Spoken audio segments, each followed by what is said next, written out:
Do you believe that one of the greatest geniuses in human history almost died before he was even born? And what if I told you that the man who changed science forever began life so small and fragile that no one expected him to survive the night? But that's not even the most astonishing part. The same rejected, lonely, and emotionally wounded boy would grow up to become the man who discovered the laws that govern the entire universe. And it all started with a tragedy that marked his life forever. On December 25, 1642, in a small farmhouse in England, a premature baby was born so tiny that his mother later claimed he could fit inside a quart mug. His name was Isaac Newton. His father had died 3 months before he was born. Isaac never had the chance to meet him. Before he even opened his eyes to the world, life already seemed determined to work against him. But the worst was yet to come. When Isaac was only 3 years old, his mother remarried. Then she made a decision that would leave a permanent scar on the young boy. She left him behind with his grandparents and moved away with her new husband. Imagine that for a moment. A small child watching his own mother walk away and leave him behind. The pain of that abandonment created a wound that never fully healed. Years later, Newton wrote a list of sins he believed he had committed. Among them was a chilling confession, threatening to burn my mother and stepfather alive in their house. The resentment consumed him, and perhaps it was that very loneliness that began shaping his extraordinary mind.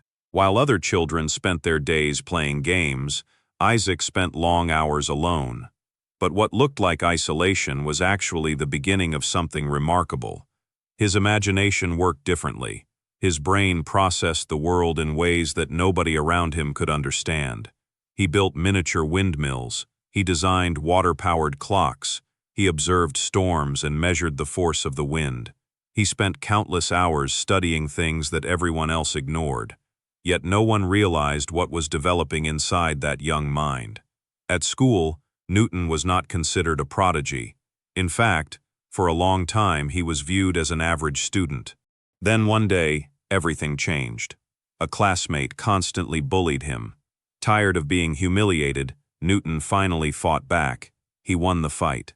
But that wasn't enough. He wanted something bigger. He wanted to prove he was intellectually superior. So he began studying obsessively.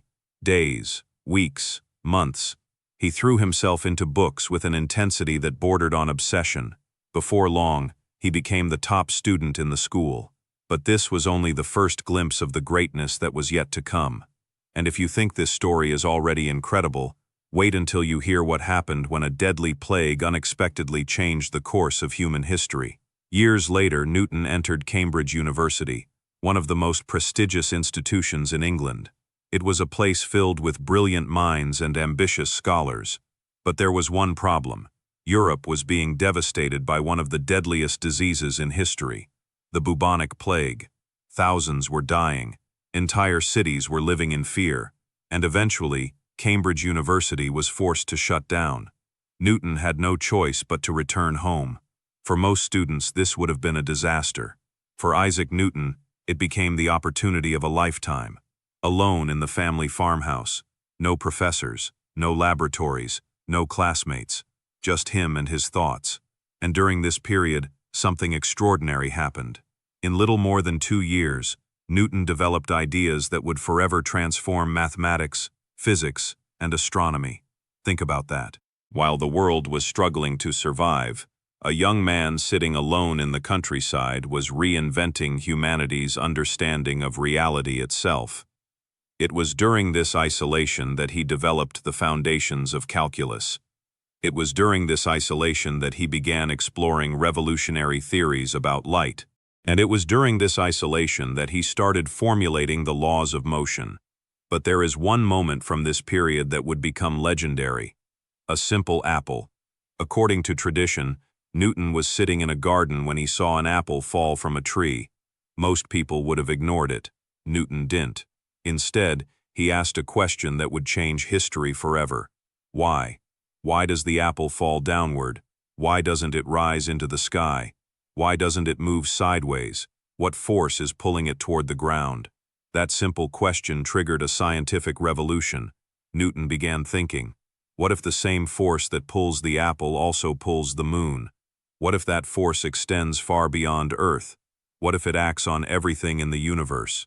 At first, the idea sounded impossible, but the more he investigated, the more evidence he found.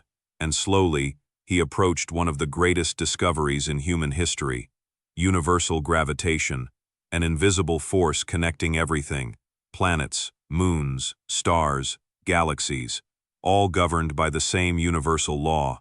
For the first time, someone had found a mathematical explanation for the movements of celestial bodies.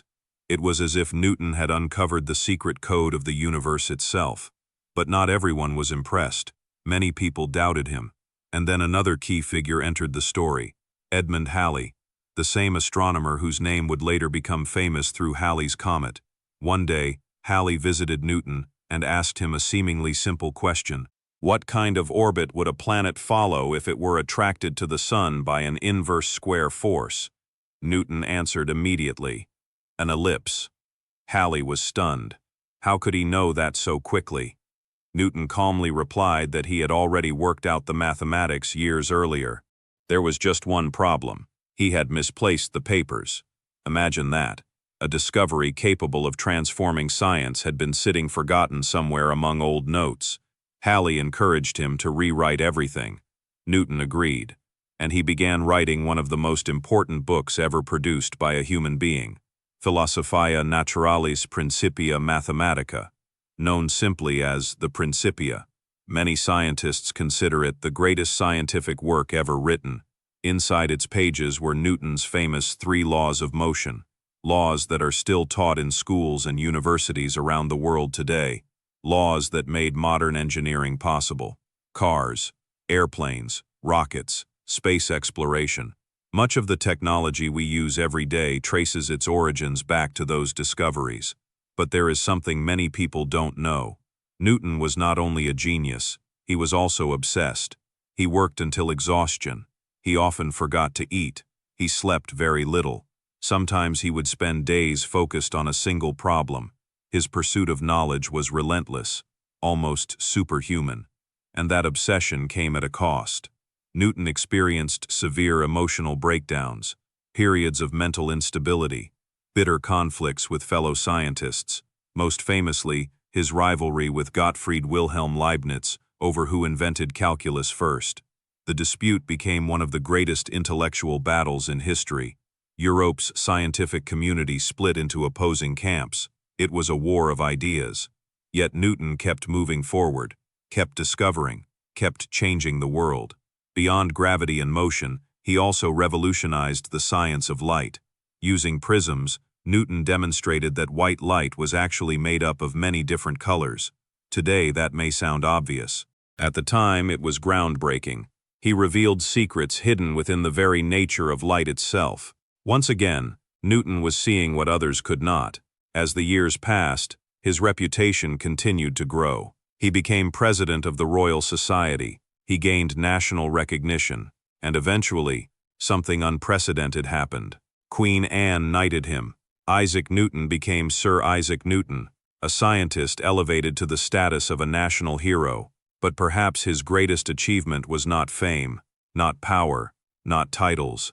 His greatest achievement was proving that the universe could be understood, that behind the apparent chaos of reality lay order, patterns, rules, laws. Newton showed humanity that reason and curiosity could unlock the deepest mysteries of existence. When he died in 1727 at the age of 84, the world was no longer the same. Millions of people had never heard his voice, yet every one of them lived in a world shaped by his ideas.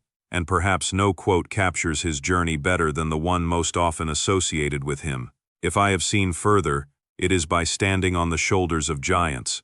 Maybe that is the ultimate lesson of Isaac Newton's story. A boy abandoned by his mother, a lonely child, a fragile infant who was never expected to survive, became one of the greatest minds in human history, and proved that extraordinary achievements can emerge from the darkest and most painful beginnings. Now I want to hear from you. Do you believe Isaac Newton was the greatest genius of all time, or do you think someone else deserves that title? Leave your answer in the comments below because I read every single one. And if you enjoy real stories that change the way you see the world, hit the like button right now. It helps the channel continue creating incredible content like this. And don't forget to subscribe and turn on notifications so you never miss our next story, because the next one might be even more unbelievable than this.